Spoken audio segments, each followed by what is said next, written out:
চা খেতে বসেছি, দৌড়ে এসে উপরে উঠেছে। হ্যাঁ, দৌড়ে এসে আমাকে বেয়ে বেয়ে উপরে উঠলো। উঠে ওকে একটু চা থালায় দিতেই হবে।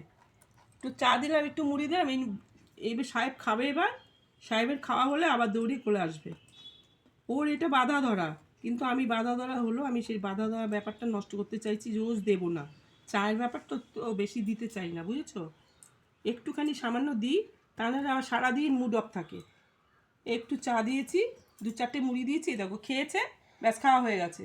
খাওয়া হয়ে গেছে, এবার মাকে দরকার। বাবা বাবা ওইদিকে কেন গেলি? এখানে আয়, এখানে আবার সোনা দিদির পেছনে। ও সোনা দিদির পেছনে লাগতে ভীষণ ভালোবাসে, জানো? ভীষণ।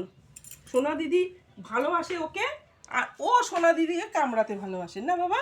হ্যাঁ, ওদের বলে দাও, গুড মর্নিং, হাই বলো। ওই যে গুড মর্নিং, হাই বলো, হাই।